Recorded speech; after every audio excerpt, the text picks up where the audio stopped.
Hello friends. सो आप लोगों ने डिफेंस मैकेनिज्म वीडियो के लिए रिक्वेस्ट किया था ऑन द टेलीग्राम ग्रुप।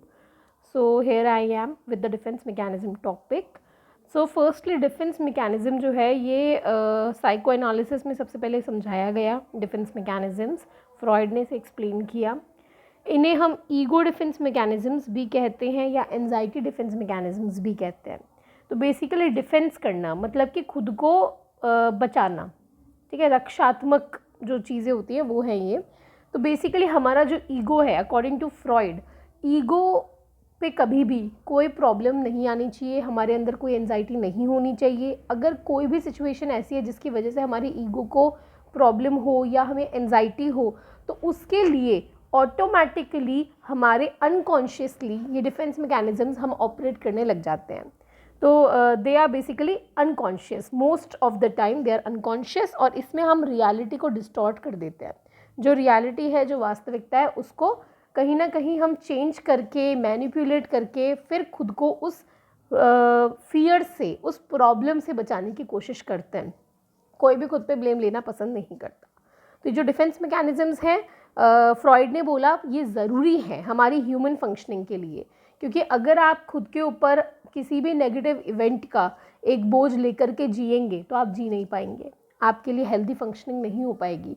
तो इसीलिए फ्रॉइड ने बोला कि ये जो डिफेंस मैकेनिज्म्स हैं ये वैसे तो भले ही नेगेटिव होते हो, लेकिन they are very important for our healthy survival. तो ये इन्होंने बताया। अब इसके बहुत सारे टाइप्स हैं, तो उनमें से कुछ यहाँ पे जो मेन इंपॉर्टेंट हैं, मोस्टली जो एग्ज़ाम में पूछे जाते हैं वो ये हैं। These are I think 8 in numbers. तो इनको हम समझेंगे। सबसे फर्स्ट है हमारा रिप्रेशन। रिप्रेस करना मतलब दबा देना। तो इसमें बेसिकली ये होता है कि अगर कोई भी चीज़ जो हमें एंजाइटी देती है, कोई भी सिचुएशन है, उसको हम अनकॉन्शियसली दबा देते हैं, रिप्रेस कर देते हैं। जैसे कि बचपन में अगर कोई सेक्सुअल हरासमेंट को डील करता है या चाइल्ड अब्यूज़ को डील करता है, तो वो बड़ा होकर उसको भूल जाता है। तो वो भूलता नहीं है, वो अपने अनकॉन्शियस में दबा देता है। तो दैट इज़ रिप्रेशन, क्योंकि अगर वो उसको याद रखेगा तो वो उसको कहीं ना कहीं प्रॉब्लम देगा। हस्बैंड वाइफ्स होते हैं, लड़ाइयाँ होती हैं, तो वो उन लड़ाइयों को भूल जाते हैं, सालों बाद उनको याद नहीं रहता। तो वो याद क्यों नहीं रहता? वो एक्चुअल में रिप्रेस कर देते हैं, क्योंकि अगर आप उन मुद्दों को लेकर के पकड़ के बैठे रहोगे तो आपकी हेल्दी फंक्शनिंग नहीं हो पाएगी, लाइफ को आप इंजॉय नहीं कर पाओगे, जी नहीं पाओगे। तो खुद को उस प्रॉब्लम से बचाने के लिए हम रिप्रेशन कर देते हैं, जो भी नेगेटिव चीज़ें हैं उनको रिप्रेस कर देते हैं, दबा देते हैं, उनको अनकॉन्शियस में डाल देते हैं। दूसरा है डिनाइल। डिनाइल में जो भी ट्रॉमेटिक इवेंट है या जो भी थ्रेट है उसका होना ही हम नकार देते हैं, हम डिनाई कर देते हैं कि ऐसा है ही नहीं। जैसे कि कई बार आप देखते हैं कि अगर एक कपल हो, उसका जो बेबी है उसकी अगर डेथ हो जाए तो वो डिनाई करते हैं कि नहीं, हमारे बच्चे को तो ऐसा कुछ हुआ ही नहीं, वो ज़िंदा है। वो उसके रूम को अभी भी मेंटेन करते हैं। कोई डॉल ले लेते हैं, कोई टॉय ले लेते हैं, उसको स्कूल यूनिफॉर्म पहना करके उसको तैयार करके ले के जाते हैं।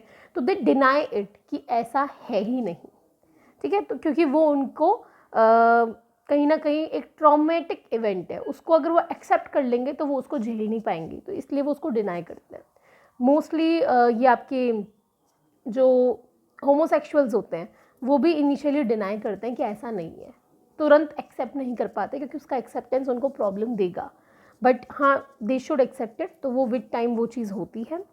देन इसके बाद में आपका आता है रिएक्शन फॉर्मेशन। रिएक्शन फॉर्मेशन में ये होता है कि जो चीज़ एक्चुअल में है हम उसके जस्ट विपरीत बात करते हैं, ठीक है। If you like someone, but आपको पता है कि वो चीज़ अगर मैं सबको बोल दूँ तो वो मुझे प्रॉब्लम क्रिएट करेगा, तो आप उसका ऑपोजिट बोलते हो कि I hate it, I hate him, वो चीज़। तो जस्ट ऑपोजिट, जो आप पसंद करते हो उसका जस्ट विपरीत बोलना, जस्ट उल्टा बोलना, ठीक है। जो भी आपके अंदर इम्पल्स है उस इम्पल्स के विपरीत जाना। जैसे कि आप देखते हैं कि ये एग्जाम्पल बुक में था कि मोस्टली जो आपके रिलीजियस आप बन जाते हो, क्योंकि अगर आपके अंदर सेक्सुअल ड्राइव्स हैं, आप उनको एक्सप्रेस नहीं कर सकते, तो आप रिलीजियस पाथ पे चले जाते हो, तो जस्ट अपोजिट पाथ पे आप चले जाते हो। Then comes projection. Very simple, project करना, दूसरे पे नाम डाल देना। अगर आपने चोरी करी तो आप खुद एक्सेप्ट ना करके दूसरे पे नाम डाल दोगे कि उसने चोरी करी। If you have a crush in your classroom, तो आप ये नहीं बोलोगे कि मेरा क्रश है, आप बोलोगे उसका क्रश है, मेरा नहीं, उसका क्रश है। सीधे दूसरे पे नाम डाल देना, अपने इम्पल्सेस को दूसरे के ऊपर प्रोजेक्ट कर देना। Then comes your regression. Regression और रिप्रेशन में कंफ्यूज मत होना, यहाँ पे जी है वहाँ पे पी है, रिग्रेस करना। फ्रॉइड ने आपकी साइकोसेक्सुअल स्टेजेस बताई थी, हमारे पास बहुत सारी स्टेजेस होती हैं। बचपन हमारा बहुत कम फ्रस्ट्रेटिंग था, बहुत इजी लाइफ थी, इंजॉय करते थे, सब कुछ इजीली मिल जाता था, स्ट्रेस नहीं था, कोई एंजाइटी नहीं थी। तो अगर बड़े होने के बाद आपके लाइफ में कुछ ऐसा इवेंट होता है जिसमें आप बहुत डिस्टर्ब हो चुके हो, बहुत परेशान हो चुके हो, तो आप क्या करते हो, कुछ समय के लिए रिग्रेस कर जाते हो अपनी पिछली स्टेज पे, बच्चे की तरह बिहेव करते हो। ठीक है, तो इसमें 2-3 एग्जाम्पल जो बुक्स में दिए गए हैं, एक ये है कि आप अगर एक मैरिड विमेन है, मैरी हुई है, उसकी शादी हुई है, अभी शादी करके वो ससुराल जाती है, वहाँ पे वो एडजस्ट नहीं कर पाती, उसको प्रॉब्लम आती है, तो वो मायके आकर के अपने पेरेंट्स के सामने बिल्कुल बच्चों जैसा बिहेव करती है। ठीक है, जैसे मम्मी पापा की गोद में बैठ जाएगी, उनके हाथ से ही खाना खाएगी, तुतला तुतला के बोलेगी, तो वो है रिग्रेशन। क्योंकि वो स्टेज उसके लिए कम फ्रस्ट्रेटिंग थी, वहाँ पे वो इंजॉय करती थी, पिछली स्टेज पे वो चली गई। इसका एक एग्जांपल ये और हो सकता है कि अगर फर्स्ट बेबी है, वो थोड़ा बड़ा हो चुका है, अब वो बिस्तर गीला नहीं करता अपना, उसकी टॉयलेट ट्रेनिंग हो चुकी है, लेकिन जैसे ही सेकंड बेबी आता है, सबका ध्यान सेकंड बेबी पे जाता है, तो अब वो रिग्रेस करता है, पिछली स्टेज पे जाता है और वापस से बिस्तर गीला करना चालू कर देता है, ताकि सब उसको अटेंशन दे। तो पिछली स्टेज में जाना हमारे लिए थोड़ा सा ऐसा लगता है कि हाँ, ये स्टेज हमारे लिए अच्छी है, इंजॉइंग है, बट ये बहुत ज़्यादा लंबे समय तक के लिए आप नहीं कर सकते। आपको वापस से, जो लड़की मायके आई है, वो वापस से जब ससुराल जाएगी, उसको वापस से नॉर्मल बिहेव करना ही पड़ेगा। 6th is your rationalisation. इसमें आप एक तरीके से अपना जो भी बिहेवियर है, भले ही सपोज कीजिए वो बिहेवियर सही नहीं है, गलत है, अनएक्सेप्टेबल है, ठीक है, तो आप उस बिहेवियर को तोड़ मरोड़ के उसके बेनिफिट्स दिखाने की कोशिश करोगे, उसको एक्सेप्टेबल दिखाने की कोशिश करोगे कि मैं जो कर रहा हूँ वो जस्टिफाइबल है। जैसे कि अगर आप चोरी करते हो, चोरी करना बिल्कुल गलत है, बिल्कुल भी सही नहीं है, किसी भी मायने में आप चोरी को जस्टिफाई नहीं कर सकते, लेकिन आप उस चोरी को रैशनलाइज करोगे। आप बोलोगे कि मैंने तो अमीरों से चुरा के गरीबों में बांटा है, तो रैशनलाइज कर दिया आपने, अपनी उस गलत चीज़ को सही दिखाने की कोशिश की। बुक में एक एग्जाम्पल था कि अगर आप वाइन पीते हैं, तो वहाँ पे एक था कि रेड वाइन आप पी रहे हो, तो आप उसको जस्टिफाई करोगे बोल के कि it is good for skin, it is good for heart. तो रैशनलाइजेशन में आप अपने जो भी आप करते हो, जो भी आपका नेगेटिव बिहेवियर है, जो एक्सेप्टेबल नहीं है, उसको आप तोड़ मरोड़ के एक्सेप्टेबल शो करने की कोशिश करोगे कि मैंने तो बिल्कुल सही किया। 7th is your displacement. Displacement में ये होता है कि आप अपनी जो भी इड इम्पल्स है, उसको एक थ्रेटनिंग सिचुएशन से हटा करके दूसरे नॉन थ्रेटनिंग पे प्रोजेक्ट कर देते हो। तो बेसिकली सपोज करो आपको बॉस ने ऑफिस में डांटा, तो अब आप घर पे आके अपनी वाइफ को डांटते हो, तो यह है डिस्प्लेसमेंट। बेसिकली कहीं का गुस्सा कहीं और उतारना। आप अपने पेरेंट्स पे शाउट नहीं कर सकते, तो आप अपने छोटे भाई बहनों पे शाउट करोगे।